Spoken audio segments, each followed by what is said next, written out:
Et bonjour à toutes, bonjour à tous, bienvenue dans ce nouveau numéro d'Avantinissa. Les semaines se suivent, le gym continue de gagner. On enchaîne 3 sur 3 face au mal classé du championnat. C'était inespéré, l'ADN du gym là est complètement remis en cause. Mais le gym est, au moment où on enregistre cette émission, deuxième ex-aequo avec son principal rival marseillais aux places à la Ligue des Champions. Voilà, on prend feu déjà là maintenant après une belle victoire face à Saint-Etienne. On va revenir sur le contenu. Évidemment, il y a des choses à dire. Peut-être que tout n'a pas été parfait, loin de là, mais le taf est fait. On aurait sûrement signé pour ça il y a 3 semaines, d'arriver à prendre ces 9 points sur 9. Écoutez, je vous propose tout de suite de rentrer vraiment dans le vif du sujet. Ils sont là, ils sont bouillants, un peu plus en forme que moi en ce dimanche matin, très clairement. J'ai le plaisir d'accueillir Jérémy d'abord. Salut Jérémy, comment vas-tu? Salut Sky, salut à tous. Ça va très bien, hein. Comme tu as dit, on a fait le travail avec une équipe pourtant à 2 visages, mais voilà, on va pouvoir en parler. Il y a pas mal de choses à dire. En tout cas, très content d'être avec vous aujourd'hui. Ouais, les courageux, hein, qui se réveillent un dimanche matin pour venir parler du gym avec moi, hein. Franchement, je remettrai en cause vos choix de vie, hein, votre place, hein, mais c'est pas grave. Noah nous fait l'amitié d'être avec nous aussi. Salut Noah, comment ça va? Salut Sky, salut Jérémy, salut à tous. Écoute, tout va bien. Je l'avais annoncé il y a 3 semaines dans l'émission où on allait passer dans la période des mal classés. Je voulais 9 points sur 9. On a fait 9 points sur 9. Donc voilà, mais il y a des choses à dire, surtout sur ce match-là. On est bon, hein, entre toi qui annonce 9 sur 9, moi qui annonce Rosario buteur aller et retour face à Ah, Saint-Étienne. celle-là, on a la parole sainte bientôt. Ouais, ouais, bon, peut-être pas quand même, mais bon. Non, peut-être pas, mais Non, non, on va continuer à dire des conneries, je vous rassure. C'est d'ailleurs pour ça que vous écoutez cette émission probablement. Bref, l'OGC Nice s'est imposé 3 buts à 1 dans l'enfer de Geoffroy Guichard. Des buts, donc, on le disait, de Pablo Rosario, but de Nadé contre son camp et de l'inévitable Evan Guessant qui marque son 10e but de la saison. Ça y est, on a atteint cette barre symbolique. À voir jusqu'où il ira sur la dizaine de matchs qui nous reste d'ici la fin de la saison.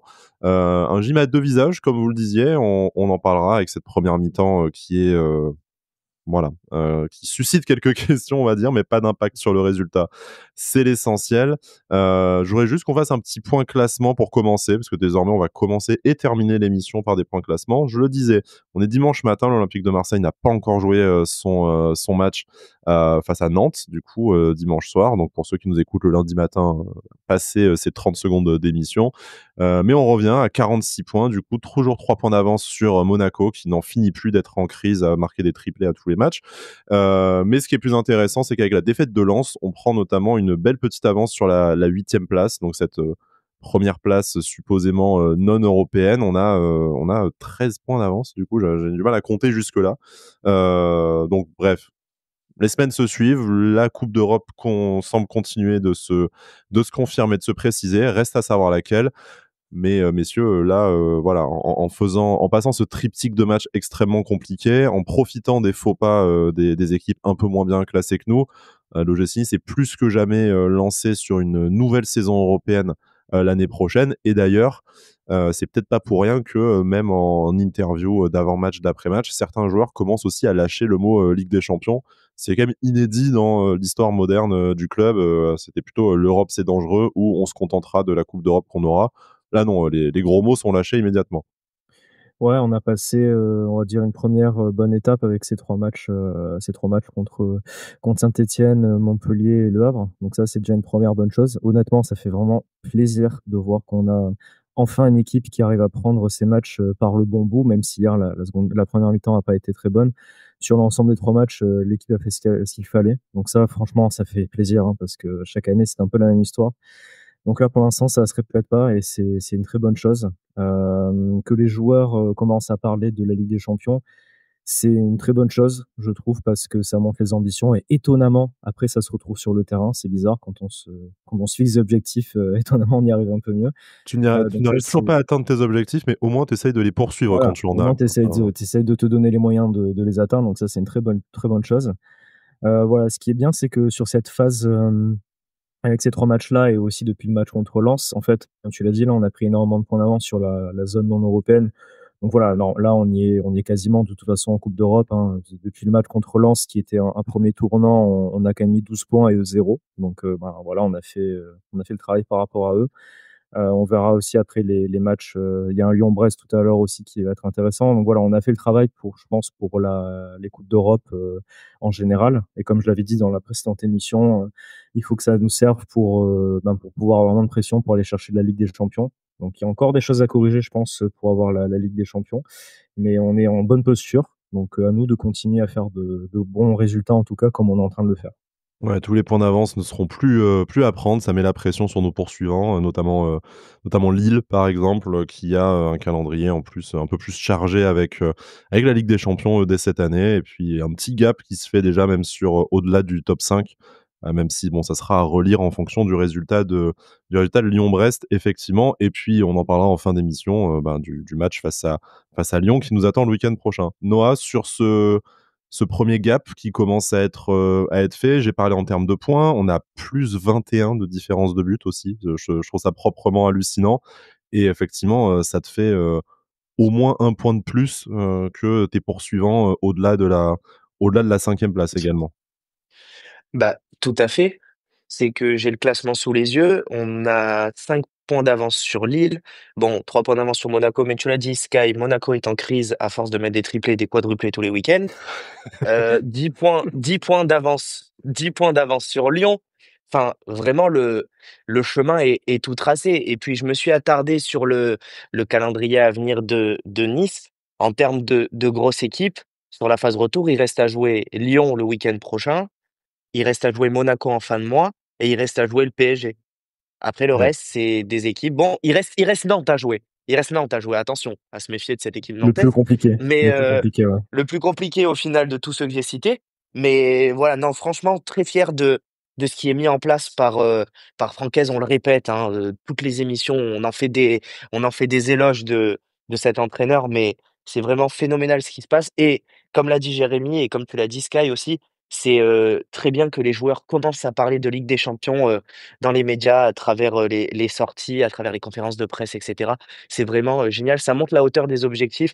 D'ailleurs, si Jim Ratcliffe nous écoute, de son siège d'Ineos, voilà la première version de Ineos Project, à savoir aller concurrencer, les gros du classement et jouer la Ligue des Champions. Mais ça va peut-être être fait. Mais reste quand même à Manchester United, s'il te plaît, parce que tu vois, au moins, quand tu es pas dans nos bottes, on s'en sort. Ouais, Voilà, la première réussite du projet Ineos, c'est sans Ineos. Bon bref, ça voilà. on en parlera peut-être lors du Génial. bilan de fin de saison. On verra leurs intentions l'été prochain, parce qu'avec Manchester United, qui est quand même beaucoup plus proche du Championship, que de la Coupe d'Europe, on sait jamais, il pourrait y avoir un retour de flamme pour notre club. Bah, après, si c'est pour couper la cantine des employés comme à Manchester United, c'est peut-être pas la peine qu'ils se rapprochent de notre institution. Effectivement. Bref, on va pas cracher dans la soupe. Ça nous permet aussi, d'éviter de subir les affres de la ligue, des droits télé, tout ça. Bon, ça, on n'est pas des spécialistes de la question, mais on reste des supporters et on est aussi concernés comme vous par savoir, ce qui va se passer pour notre championnat, parce qu'il y a quand même des salaires de joueurs, à payer et une certaine visibilité à avoir. Mais bon, écoutez, c'est le problème des hautes sphères du football français, qui, malheureusement, on en parlait la dernière fois avec, notamment les interventions de notre président lors à Copéglon lundi sur BFM, ça interroge un peu sur, la vision, des dirigeants du foot français. Bref, il est beaucoup trop tôt dans ce dimanche matin et j'ai pas assez de caféine dans le sang pour me lancer dans ce genre de réflexion poussée. Parlons plutôt du match, messieurs, et puis, je vous propose de faire, comme d'habitude et de commencer par, la composition des équipes. Bon, l'enjeu du match, vous le connaissiez, on l'a rappelé. On a vu avec le classement que ça avait été réussi. Une certaine stabilité retrouvée dans le 11. Il y a eu que 2 changements, on va dire, dont un qui n'en est pas vraiment un, donc Marcin Bulka dans les buts. Toujours cette charnière centrale à 3, Dante Youssouf, Moïse Bombito. Retour de Melvin Barr après sa suspension sur le côté gauche, c'est le premier changement. Jonathan Klaus, toujours fidèle en tant que piston droit. Au milieu de terrain, petite maladie pour Hicham Boudaoui, qui a été du coup remplacé en début de match par Pablo Rosario. Le prince de Béchar a quand même joué la dernière demi-heure. L'inamovible Baptiste Santamaria dans le double pivot. Et devant, vous connaissez la triplette. Voilà, Mohamed Ali Chaud, Evan Guessant, Gaëtan Laborde, toujours. Donc bon, euh, je vous propose peut-être pas de commenter les choix parce que voilà, il y en a pas vraiment eu. On a compris qu'on allait continuer avec ce système tactique là de toute façon, qui est le système préférentiel de Francaise. Ce qu'on peut éventuellement évoquer quand même, messieurs, c'est un premier bilan après cette intervention de Franquès, c'était après Saint-Brieuc, je crois, où il expliquait que, voilà, maintenant qu'il y avait, tout le monde plus ou moins qui était revenu, il y a des joueurs dont le temps de jeu allait, quand même, largement, se réduire, voire qu'allait disparaître, de ce groupe de 16-18 joueurs, qu'on voyait régulièrement. Ben là, quand tu vois encore une fois la, non titularisation et non entrée, de joueurs comme, Antoine Mendy ou Badreddine Bouanani, j'ai l'impression que c'était eux qui étaient déjà visés à ce moment-là et qui en sont les principales victimes parce que le reste, tu regardes les entrants, bon, Sofiane Diop, n'en parlons pas, on sait tout ce qu'il a apporté en fin d'année notamment. Cham Boudaoui qui rentre parce que, pour raison de santé, il pouvait pas être titulaire et après, voilà, Louché, Boga, Abdi, c'était des joueurs qui sont, enfin qui étaient soit titulaires il y a quelques semaines, soit qui, peuvent l'être dans les prochaines semaines quand physiquement ils seront à même de retrouver, la pleine possession de leurs moyens. En fait, tu connais d'avance, plus ou moins le 11 et même les 16 joueurs qui participeront au match parce que, on a l'impression que maintenant que le groupe est complet, heu, il y a plus trop de place pour il y a plus trop de place pour bousculer la hiérarchie, sur les joueurs en fond de banc. Ce qui se passe, c'est que, bah, Francaise l'a très bien dit après Saint-Brieuc, maintenant, tout le monde est revenu. On fera avec un groupe entre 16 et 18 joueurs et tu l'as très bien dit, Sky, je pense que c'est malheureusement les jeunes, Bradésine Buonanni, Antoine Mendy qui en payent le prix. C'est malheureux parce que ça reste des très bons éléments, mais bon, quand, au niveau de la concurrence sur les postes, voilà, tu as des joueurs qui sont beaucoup plus expérimentés, qui ont beaucoup plus de galons dans le football, donc c'est sûr que c'est compliqué pour ces joueurs de se faire une place et de s'imposer. Maintenant, je suis, comme je l'avais dit, hein, juste après la sortie de Saint-Brieuc, Francaise a totalement raison de faire des choix parce que voilà, c'est ce qui fait que la concurrence, est entre guillemets «saine» dans ce club et ça a permis aussi à ces jeunes-là de pouvoir se dépasser, à l'entraînement, essayer absolument de gagner, pas une place de titulaire parce qu'on le sait que c'est extrêmement compliqué au vu du groupe, au vu de la compétitivité, mais d'essayer de grappiller quelques minutes de temps de jeu. Voilà, de toute façon les choix de Franquès sont faits. Pour moi, je ne les interroge pas et simplement, bah, tant qu'on gagne en tant que supporter, on va parler comme ça, hein, tant que ces choix-là nous mènent à la victoire, on ne peut qu'être content. Jérémy, du coup, effectivement, compliqué pour certains jeunes, on a évoqué les noms, d'autres arrivent quand même à tirer leur épingle du jeu. On pense à Tom Louchet qui est rentré, qui a peut-être un peu plus de vécu avec ce groupe, aussi, mais bon, c'est la logique sportive, hein, qui s'impose de toute façon. Les choix de Francaise, jusque-là sont quand même, voilà, sont quand même bons, récompensés par des résultats. Voilà, est-ce que enfin, je crois qu'il y a pas grand-chose à dire sur la compo. On le fait parce que c'est l'habitude du format de l'émission, mais voilà, je sais pas ce que tu en penses, mais juste application de la logique sportive encore. Ouais, exactement. Je pense que, bon, Noah l'a dit, il y a des joueurs comme Adrien Monani d'ailleurs qui étaient même pas dans le groupe hier, qui ont plutôt en plus, qui lui avait fait quelques bons matchs, on va dire, à un moment donné, même si on était en droit d'attendre un peu plus. Contre Le Havre, notamment à la Lille, il avait fait un très bon match. Après, voilà, il a pas vraiment, pour moi, saisi l'opportunité, un peu comme Antoine Mendy aussi. On attend un peu plus de ces joueurs-là et c'est normal au vu de ce qu'ils peuvent faire. Après, voilà, actuellement, c'est juste que, ben, vu qu'on joue plus qu'un match par semaine, il y a moins de turnover. Et comme a dit Francaise, il y a beaucoup plus il y a beaucoup plus de choix. Et quand on voit les joueurs qui sont titulaires, et bah, le choix est normal. Par exemple, quand on prend la défense, si tu vois la défense actuellement, franchement, c'est quand même c'est extrêmement solide, hein. Moïse Bombito, Youssouf et Dante, c'est quand même très très bon. Hier, pendant un moment, ils nous ont quand même bien sauvés alors qu'on n'était pas forcément dans le match. Donc voilà, pour moi, c'est normal. Et pareil sur la ligne offensive, actuellement, Madrid et Bonani, on le met à la place de qui? Donc pour l'instant, bah, personne, hein, quand on voit les performances qui sont pas toujours très très bonnes, mais qui sont quand même plutôt cohérentes de la part de tous nos joueurs offensifs et ceux qui assurent le banc aussi, bah, les choix sont là. Donc il faudra trouver des solutions pour ces joueurs-là, en tout cas, pour cet été. Ouais. Parce que devant, tu benches, quand même, Sofiane Diop, bon, un peu plus pour des raisons tactiques que de niveau. Tu benches, Jérémy Boga, que tu vas progressivement, réintégrer dans le groupe et qui a peut-être une carte à jouer, dans sa concurrence avec Mohamed Ali Chaud. Et tu as encore, Terem Moffi qui est susceptible de revenir, hein, dans les prochaines semaines. Donc, bon, ça ça bouchonne grave, comme tu le disais, avec en plus plus qu'un match par semaine malheureusement à jouer. Bon, ça, c'était pour la composition d'équipe. On va doucement rentrer rentrer dans le match. Donc un gym à 2 visages, vous disiez, effectivement, c'est comme ça que nos amis du Club Pancho ont intitulé leur émission. Je pense que de toute façon, c'est le meilleur résumé. On rentre plutôt bien dans le match avec, quand même quelques occasions très, très vite dans la partie et ce but de Pablo Rosario, un buteur aller et retour, comme on le disait, face à Saint-Étienne, dès la 10e minute. Après, par contre, on a vu ce qu'on évoquait déjà ces dernières semaines, c'est-à-dire, un gym qui, laisse après quand même beaucoup, la balle et le rythme du match à son adversaire, peut probablement par excès de confiance et comme le disait Van Guessant après le match, par aussi, en étant persuadé que de toute façon le plus dur est fait et que, on allait être en capacité de gestion. Problème, je pense que ça a été encore, pire que dans les précédentes semaines où, les fins de première période étaient pas bonnes. On se fait punir par, Saint-Étienne qui égalise dès la 32e minute. Avant de parler du deuxième acte qui a quand même été beaucoup plus réussi, sur ce premier, on a vu voilà à la fois le meilleur et le pire du gym. Est-ce que c'est, d'un côté, on va dire un symptôme qui persiste, c'est-à-dire on n'arrive pas à jouer 90 minutes à fond, ou alors est-ce que vous pensez juste qu'on s'est vu un peu trop beau parce que 8-0 au match aller, une ouverture du score rapide, une domination et qu'on s'est fait punir sur voilà par un petit excès de confiance qu'on a rapidement su corriger après dans le deuxième acte. Ouais, pour moi, c'est la plus mauvaise mi-temps, qu'on ait fait depuis un long moment, en tout cas, en championnat, hein, je précise. En 2025 en tout cas Parce que, sûr.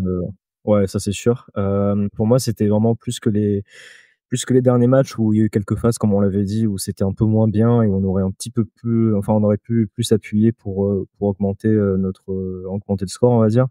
Là, franchement, la première mi-temps, c'était juste qu'elle était pas bonne du tout, hein. C'était nul, hein. Franchement, on est plutôt bien rentré dans le match. On a encore loupé une grosse occasion. Après, il y a ce but de Rosario, mais justement, après, on a vraiment, c'est même pas qu'on a arrêté de jouer, mais dès qu'on essayait de jouer, on faisait n'importe quoi. On loupait, beaucoup de passes, énormément de pertes de balles. C'était vraiment compliqué, quoi. Donc bon, la l'égalisation, là, elle nous pendait vraiment au nez. En plus, sur une erreur assez grossière de toute la défense, donc c'est vraiment dommage. Donc ouais, c'était vraiment pas habituel. J'espère que c'est pas un excès de confiance parce que de toute façon, bah, pour les prochains matchs, on va pas pouvoir l'avoir cet excès de confiance-là, hein, parce qu'on va jouer contre des très bonnes équipes. Donc voilà, si c'est que le comportement, ça me chagrine un peu quand même parce que cette équipe nous a montré que pourtant elle était quand même là, qu'elle avait du mental et que, qu'elle était quand même bien présente. En plus, je comprends pas trop le fait de se dire: «On prend le risque de se mettre derrière comme ça 1-0 et on attend». Alors que sur, justement une occasion, tu peux te prendre un but, assez rapidement et justement on sait que le goal average va être aussi important donc c'est aussi si on se sent bien dans le match, par exemple, c'est l'occasion de mettre plus de buts quoi et d'augmenter son goal average. Donc je comprends pas trop honnêtement, sachant qu'on n'a plus qu'un match par semaine, pourquoi on fait ça?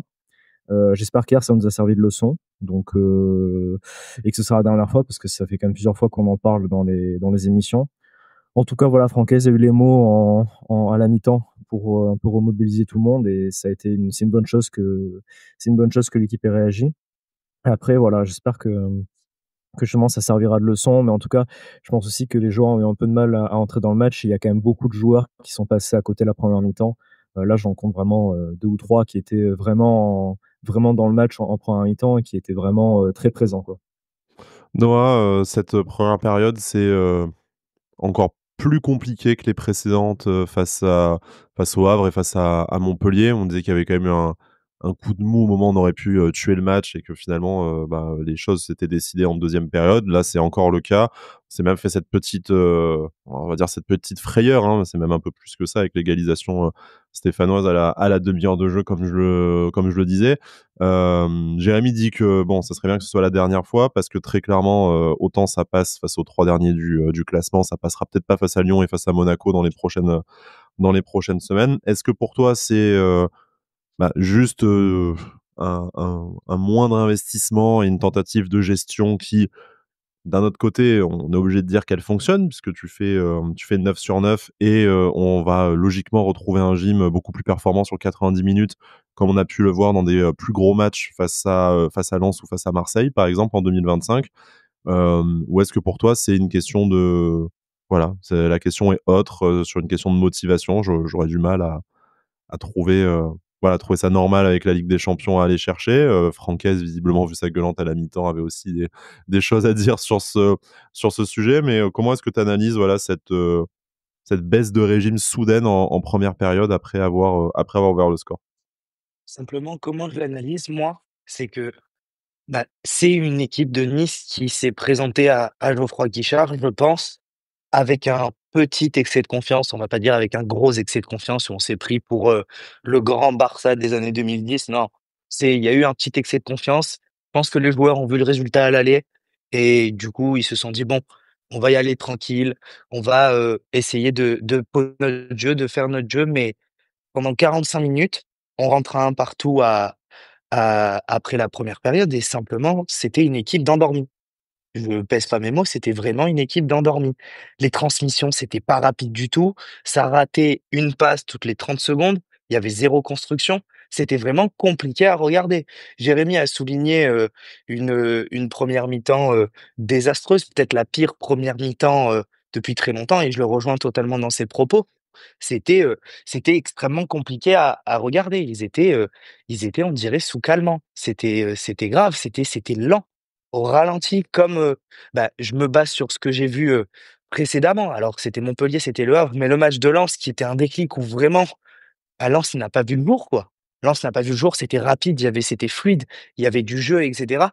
Là, en première période, je ne l'ai pas retrouvé et je pense sincèrement que ce match doit servir d'avertissement pour les matchs à venir parce que voilà, ce sera plus les 3 derniers du classement là, on va jouer des mieux classés, on va jouer des concurrents directs. Donc il faut être prêt à les recevoir, il faut être prêt à se déplacer là-bas parce que simplement, il faut ramener des points et là ça y est, eux les en maintien, les 3 dernières équipes, eux sont en mission survie, mais je suis désolé, moi maintenant je considère que l'OGC Nice est en mission Ligue des Champions.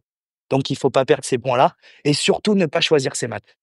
Bon, l'avantage, c'est que vu qu'il n'y a plus qu'un match par semaine, on n'aura pas besoin de choisir. L'enchaînement du calendrier, on en parlera après avoir fini notre analyse du match. L'OGC Nice, bon, moi, j'aurais tendance à pencher plutôt sur la tentative de gestion et on n'a peut-être pas encore tout à fait, l'expérience dans cette gestion ou en tout cas, voilà, l'habitude de vraiment abandonner le jeu à l'adversaire et que tout se passe bien. 38 de possession de balle, hein, quand même, ce qui est assez, fait partie des chiffres les plus faibles qu'on a vu ces dernières semaines, surtout face à un mal classé. Mais au final, on peut pas franchement dire que Saint-Étienne ait dominé la rencontre, en témoignent les autres statistiques et notamment les 16 tirs dont 9 cadrés pour le l'OGC Nice, ce qui nous emmène petit à petit à la deuxième mi-temps parce que voilà, on est un peu difficile sur la première période, où il y a eu, des choses à redire, mais après quand on regarde le deuxième acte, le l'OGC Nice, allez, a mis quelques minutes à revenir des vestiaires, mais après a vraiment, roulé sur son adversaire, but contre son camp de Nadé, provoqué par Jonathan Klaus. Le 10e but d'Evan Guessant à la 69e minute. Le match était ensuite plié. On aurait pu alourdir le score, je pense, sur du 4-1, du 5-1 assez rapidement. Il y a des joueurs qui se sont réveillés suite au coup de gueule de Francaise. Je pense notamment à Mohamed Ali Chaud qui est devenu quand même un peu plus inspiré, un peu plus tranchant. Evan Guessant qui allait chercher son 10e but. C'est également un joueur comme Jonathan Klaus, donc avec sa magnifique interview où il chie dans la bouche de la ville de Marseille et de l'OM dans la semaine là, mais sur le terrain. S'il y a eu un gym à deux visages, il y a eu un Jonathan Klaus à deux visages aussi. Il est plus ou moins impliqué sur les 3 buts niçois, mais aussi très directement sur le but stéphanois avec un alignement, voilà, tu sais, on dirait les lignes de hors-jeu, truquées sur les révélateurs là, vous savez où, la ligne elle est de travers, elle est perpendiculaire à la ligne de la surface de réparation par exemple. Non mais enfin voilà pour dire il y a des joueurs qui se sont aussi remis, la tête à l'endroit et sur ces individualités, l'OGC Nice a montré qu'en fait, il était très largement supérieur dès qu'il accélérait à son adversaire du jour. En témoigne cette deuxième période où le contenu, au-delà du score et de ses 2 buts, le contenu a été quand même beaucoup plus compatible avec ce qu'on attend d'un 3e du championnat de France.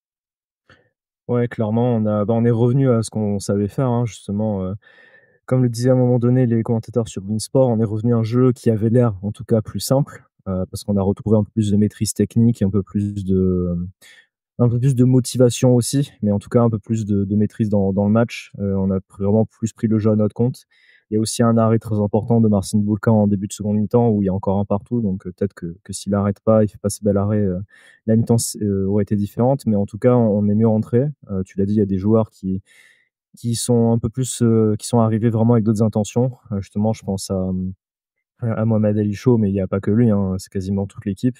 Evan Guessant, il a fallu attendre son repositionnement dans l'axe pour le voir, parce que hier, avant sa remise dans l'axe et son but, ça a été quand même très compliqué comme match. Donc voilà, on s'est un peu réveillé, on a montré que justement, moi, ce qui m'a plu, c'est qu'au moins l'équipe a réagi, parce qu'il y a quand même des saisons où en fait, bah, quand on rentrait pas dans le match, bah, on n'est rentré jamais, quoi, hein. Donc on loupait tout le match. Là au moins, voilà, l'équipe a une réaction et ça, c'est quand même très positif. Il faut le souligner. Il y a eu quelques joueurs comme Jonathan Klaus justement qui ont un peu réveillé tout le monde aussi, parce que il fait un très bon début de seconde mi-temps. Justement, sur le deuxième but, il est quand même décisif. Il centre intelligemment en force justement devant le but. Il sait que ça peut, quand il y a du monde dans la surface comme ça peut aboutir à un but. Donc voilà, une très bonne seconde mi-temps. Pas tout a été parfait. Il y a encore, je pense, j'ai toujours cette impression, moi, à toutes les fins de match aussi, où on peut marquer d'autres buts et on le fait pas. Je sais pas pourquoi j'ai cette impression-là. Ça devient Et quand gourmand, hein, on ce fait 3 buts rentrer, par match, et on se dit: «Oh, quand même, on aurait pu marquer plus, hein». mais justement, quand Ouais. je vois rentrer Sofiane Diop et Jérémy Boga et quand on voit comme ils sont à l'aise tactiquement, je me dis: «Putain, mais en fin de match, c'est fini, quoi, hein, ils vont 3 marquer et buts, tout». Et c'est en ce qu'on fait, avait en un mois sous Farioli la saison dernière, hein, je te rappelle quand même, hein, mais oui, c'est vrai en plus. Mais voilà, c'est toujours cette impression-là. Mais en tout cas, voilà, une seconde mi-temps un peu plus à notre image et où on a montré, bah, ce qu'on savait faire sur les dernières semaines. Donc c'était rassurant quand même, c'est bien. Donc voilà, pas trop d'autres choses à dire. Le but de Guessant aussi est magnifique. Donc ça, c'est un vrai très bon but d'attaquant. C'est très bien pour lui qu'il ait pu, atteindre la barre des 10 buts, ça me fait plaisir. Donc j'espère qu'il remarquera d'autres évidemment, mais en tout cas, c'est mérité pour lui, sur cette saison. 10 buts et 7 assists, Evan Guessant est donc impliqué sur 17 buts en Ligue 1. Il y a que Ousmane Dembélé qui fait mieux cette saison quand même, donc il est avec des joueurs comme Radamel Barcola et Mason Greenwood, qui sont également à 17. Donc Direct aussi. voilà, mais bon, Biarritz lui, il va être à 17 buts, la semaine prochaine, tu vois déjà, donc voilà. Mais bon, pour dire en tout cas, voilà, souligner, quand même, la saison, statistique énorme, d'Evan Guessant. Il y a ce 10e but symbolique, mais voilà, il reste encore 10 matchs pour lui pour peut-être aller chercher, les 15 buts, ou en tout cas en termes de buts plus assists, il peut monter très, très haut. Et puisqu'on en est dans la minute, statistique, on parlait de Mohamed Ali Chaud, voilà, de sa deuxième partie, enfin de son match, un peu, ambivalent, mais Mohamed Ali Chaud, c'est 4 passes décisives sur les 10 derniers matchs de Ligue 1. C'est donc bon, déjà, c'est une très belle stat en soi, mais c'est aussi plus que lors de ses 80 premiers matchs de Ligue 1. Voilà, donc en plus d'être, dans une belle forme, collective, individuellement, il est, pas loin d'être dans la forme de sa vie. Lui aussi, après avoir eu, Sofiane Diop dans la forme de sa vie, Evan Guessant dans la forme de sa vie, Mohamed Ali Chaud, donc tu as aussi un alignement des planètes au service du collectif.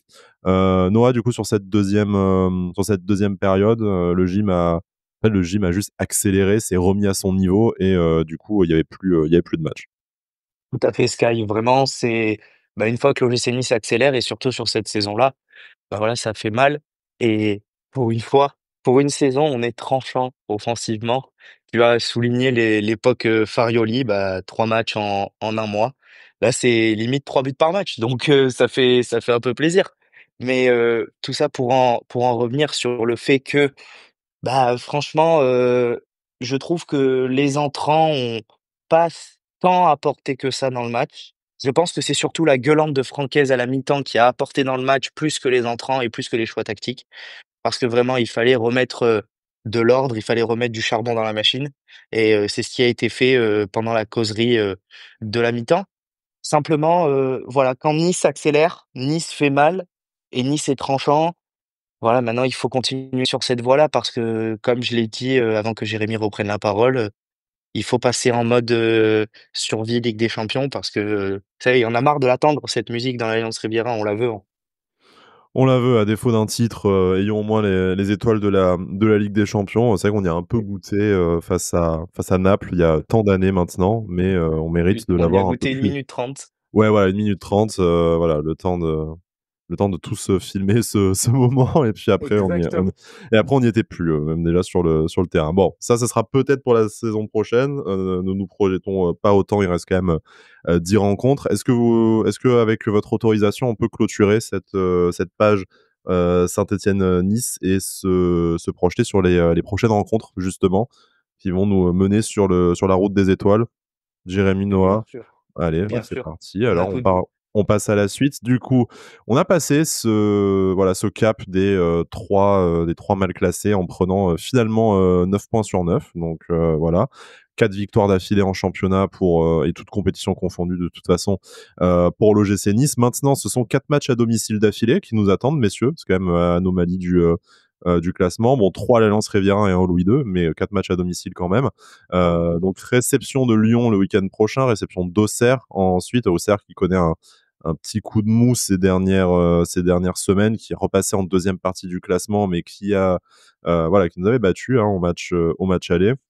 Ce déplacement à Monaco et puis après la réception de Nantes. Du coup, sur ces 4 matchs-là, bon, Noah, tu vas me dire 12 sur 12, mais voilà, calme-toi, prends pas feu tout de suite.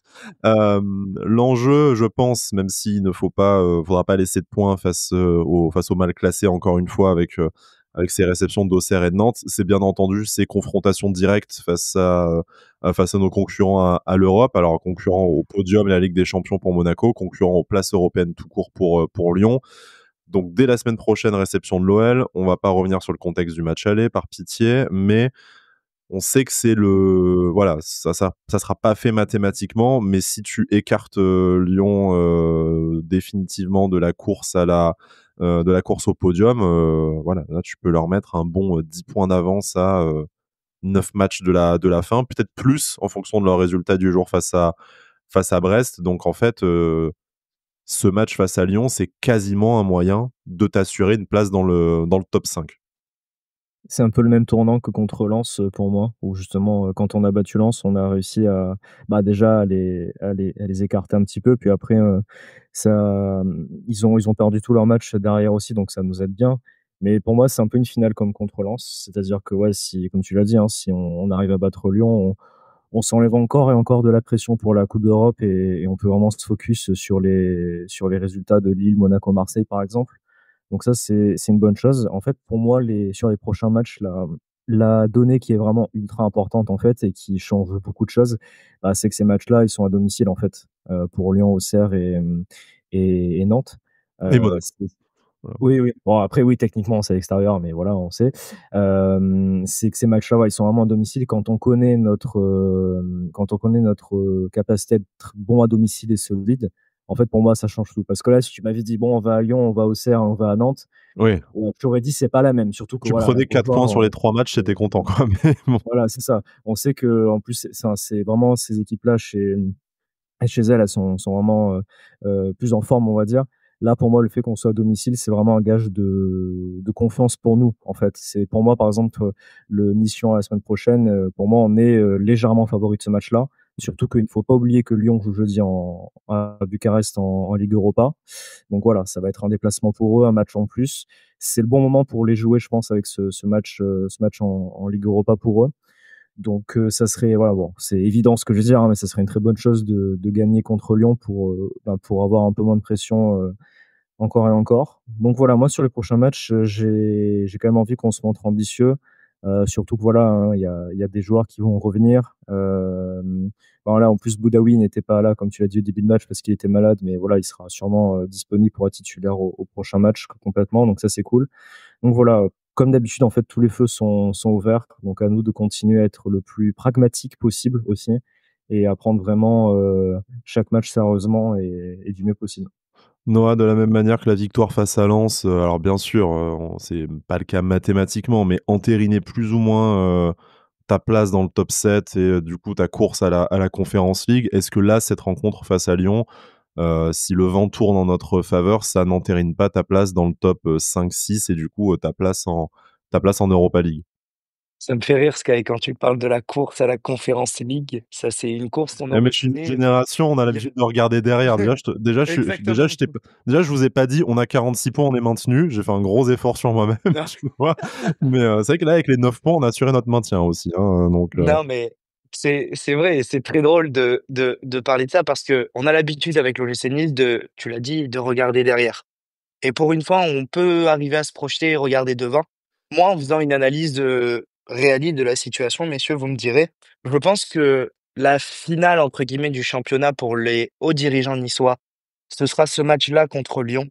Parce que simplement, voilà, ça permet en fonction du résultat qu'ils vont faire face à Brest, là, cet après-midi, au moment où on enregistre, et le résultat du match de la semaine prochaine, on peut leur mettre un véritable trou béant dans cette course à la Coupe d'Europe. Maintenant, moi, je pense qu'en tant que supporter et la course vraiment, le match final des supporters, cette finale-là, ce sera simplement le match contre Monaco. Parce que c'est le concurrent direct au podium. Donc ça peut nous permettre, en fait le rêve, hein, c'est toujours pareil, hein, dans le foot, c'est de gagner tous les matchs, de remporter le championnat et d'aller de l'avant, le plus possible. Maintenant, voilà, je pense qu'il faut être un peu plus réaliste. C'est pas le même calibre d'adversaire qu'on va affronter. Donc voilà, garder la tête froide, aller de l'avant et surtout, permettre à l'OGC Nice de regoûter au podium. Et cette fois-là, pas besoin de passer par des tours préliminaires de Ligue Europa qui nous envoient en tour préliminaire de Ligue des Champions, de je ne sais qu'est-ce. Ça peut être magnifique.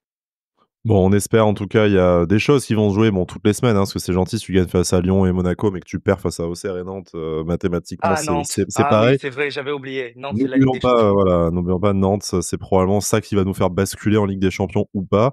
Bref, non, blague à part, on sait qu'on a un calendrier favorable. On a les 2 derniers gros morceaux là dans les 3 prochaines semaines avec Lyon et Monaco. Bien sûr, il y a toujours ce déplacement au Parc fin avril, mais bon, on verra où en est le Paris Saint-Germain, déjà que ce soit en Ligue des Champions, premièrement, et puis à 3-4 journées de la fin, ils seront déjà champions aussi. Donc c'est pas forcément le match qui Ah, sera le plus s'ils continuent comme ça, oui, hein, ils vont finir voilà. champions, avec beaucoup Oublions d'avance. Là, je pas, sais pas combien ils ont d'avance sur nous. Parce qu'en fait, maintenant, on peut dire nous, vu qu'on est deuxième ex aequo. Bon, ils ont 16 points d'avance sur nous, donc autant Allez, te dire OK. qu'en 10 Ouais, ouais, matchs, ouais, bon, bon. voilà. Mais c'est Non, pas fini, c'est pas fini, Sky. j'avais pensé faire, une petite session pendant l'enregistrement sur l'OGC Nice champion, point d'interrogation, mais ça sert à rien, hein. non, là, On va non, s'arrêter là, même, les gars. voilà. Faut pas arrêter Jouons, de jouons le podium. Après, comme dit Jérémy, hein, c'est pas, tant que c'est pas fait mathématiquement, on peut toujours non, rêver, hein, c'était pas mais fini. Après, c'est pas oublions pas fini. les déplacements à Strasbourg et Rennes aussi, hein, parce qu'on mentionne pas, on a mentionné justement Paris, Lyon, Monaco. Les déplacements à Strasbourg et Rennes, pour le coup, ça va pas être simple non plus, je pense, hein. Non, mais Donc, aucun Et tu match n'est finis simple. par On est Brest et l'OGC ouais, tu ouais. finis Nice, par bien Brest. entendu. Mmh. Voilà. Eh Non, oui. non, ça va être quand même compliqué, quoi. Voilà. Bon, allez, on s'est enflammé 2 minutes, tout de suite, on s'est rééteint. Donc, je pense qu'il est temps que cette émission J'avais s'arrête, fait là, une très clim, clairement. désolé. C'est voilà, là, la clim, la vache, La clim direct. on dirait Brahimi au Vélodrome, quoi. Bon, bref. Effectivement.